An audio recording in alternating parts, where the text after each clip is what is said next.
যুক্তরাষ্ট্রকে আমরা ভয় পাই না, এই একটি বাক্যেই যুক্তরাষ্ট্রের সব চাপ, হুমকি আর শক্তি প্রদর্শনের জবাব দিয়ে দিয়েছে ইরান।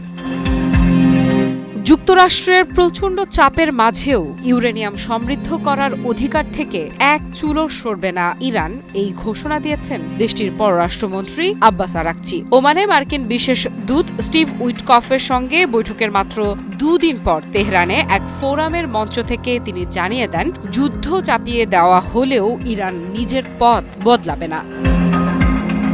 আরাকচির ভাষায়, কোনো বিদেশি শক্তির ইরানের নীতি নির্ধারণ করার অধিকার নেই। ইরান কি করবে কি করবে না তা ঠিক হবে তেহরানে, ওয়াশিংটনে নয়।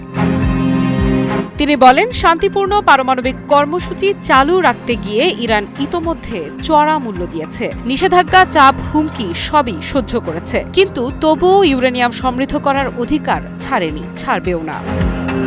উপসাগরীয় অঞ্চলে মার্কিন নৌবাহিনীর সাম্প্রতিক শক্তি প্রদর্শন নিয়েও আরাকচি স্পষ্ট বার্তা দেন। তার কথায়, যুদ্ধজাহাজ, বিমানবাহী রণতরী বা সেনা মোতায়েন কোনোটাই ইরানকে ভয় দেখাতে পারছে না। এই সামরিক উপস্থিতি তেহরানের নীতিতে কোনো পরিবর্তন আনবে না।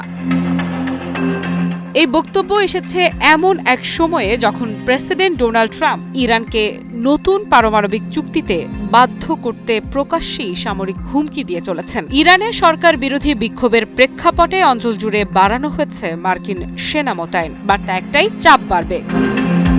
কিন্তু ইরানের জবাবও ততটাই কঠোর। গত বছরের জুনের সংঘাতের আগে ইরানের ইউরেনিয়াম সমৃদ্ধ করার মাত্রা ছিল 60% পর্যন্ত, যা পারমাণবিক অস্ত্র তৈরির সীমার খুব কাছাকাছি। আন্তর্জাতিক পরমাণু শক্তি সংস্থা IAEA তখন সতর্ক করে বলেছিল, ইরানই একমাত্র দেশ যার কাছে পারমাণবিক বোমা নেই, অথচ এত উচ্চ মাত্রায় ইউরেনিয়াম সমৃদ্ধ করছে। এই বাস্তবতাই ওয়াশিংটনের উদ্বেগ বাড়াচ্ছে। তবে তেহরান বলছে, এই কর্মসূচি সম্পূর্ণ শান্তিপূর্ণ এবং আন্তর্জাতিক আইনের মধ্যেই পরিচালিত।